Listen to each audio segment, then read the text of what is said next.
Good day guys, Fixmonks here. For today's video, magpapalit tayo ng stud bolt nitong front wheel ng Toyota Fortuner.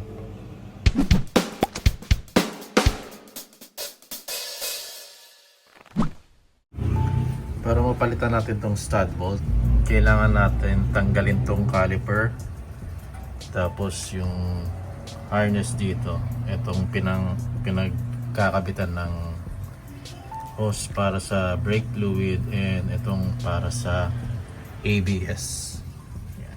Tanggalin natin dito. Then itong caliper, lagyan natin ng tali dito. Yan. Para naka-steady lang siyang ganyan. Tapos itong rotor disc natin, pag di nyo matanggal, gamit lang kayo ng bolt dito. So merong isa, dalawa. So sikipan nyo lang yan. Then aangat na siya.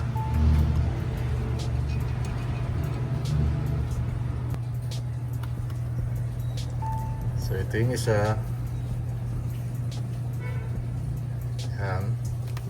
Then ito yung isa. Lagi magkatapat yan. Parang sa brake drum din. Ganun din. Tapatan. Nalagyan ko na ito ng mga bolt. Pwede na siyang hugutin.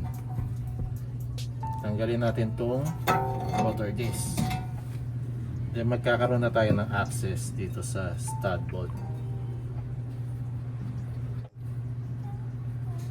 As you can see, may naputol na isa, kaya tayo magpapalit. Pero ang plano ko is palitan na lahat.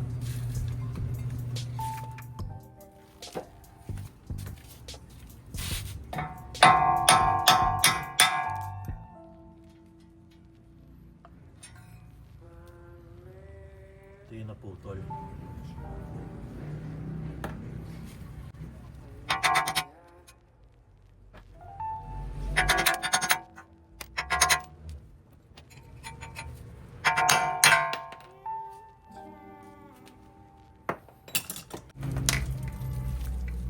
Ito na yung bagong stud bolt natin.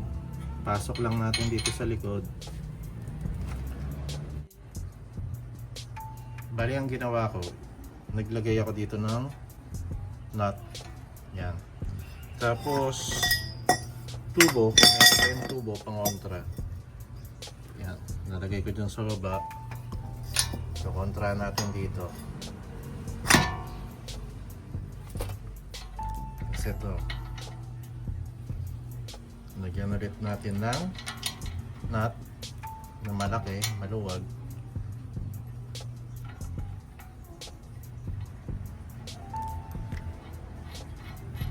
Yung lug nuts niya.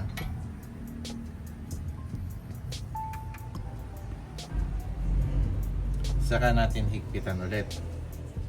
As you can see, nakatuhod to. So ito yung magiging pangontra natin.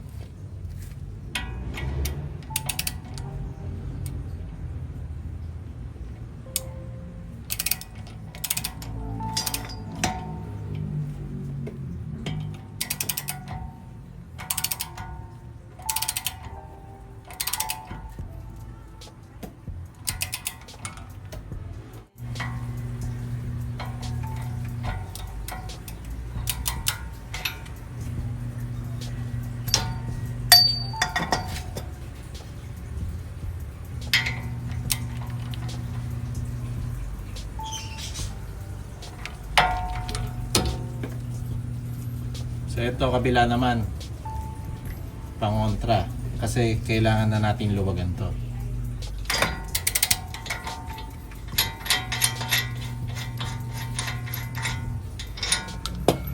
Paulit-ulit lang, palipat-lipat lang.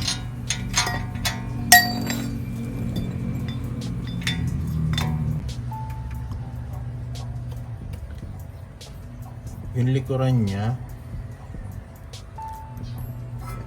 kailangan lapat yung likod, hindi nakaangat na katulad niyang isa. Yan.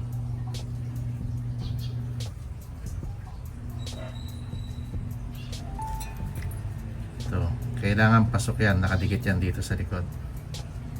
Ito, ganito.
check nyo lahat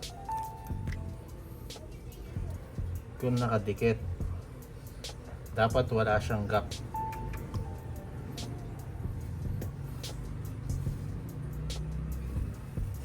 Balik natin yung rotor disc.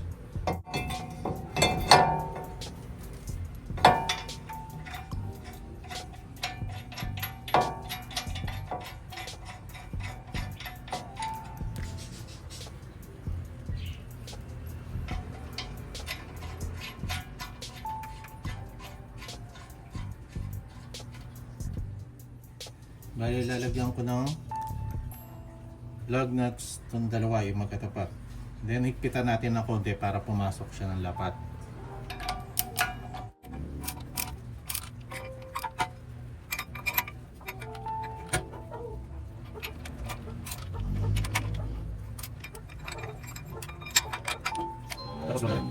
Lakas ulit.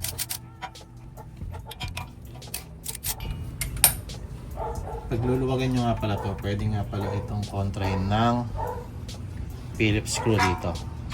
So pasok nyo lang. Yan. Papansin nyo ang galaw niya is limited. So ito, pag umarang na yan, pwede nyo na luwagan to. Yan din sa pagsikip. Sa pagsikip naman, meron dito. Yan. Pasok nyo lang din. So naglalak na yan.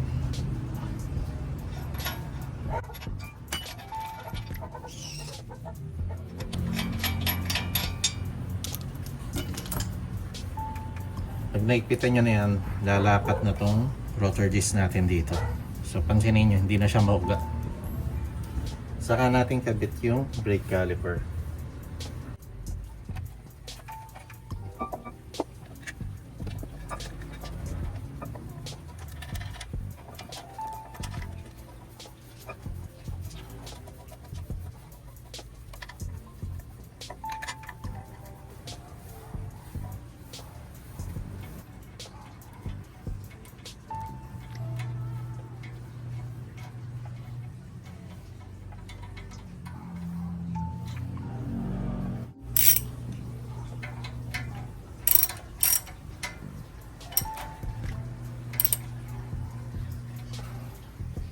Naigpitan na natin yung stud bolt natin. Itong 6. Nabalik na natin yung caliper. Balik din natin yung brake pads. Make sure lahat na naibalik bago natin ikabit ulit yung gulong. Ganun lang kadali magpalit nitong stud bolt nitong Toyota Fortuner. Sana makatulong tong video natin sa mga gustong mag-DIY at magpalit nitong stud bolt nitong front wheel ng Toyota Fortuner. Kita-kita po ulit tayo next video. Again, this is Fix Monks. Thank you for watching.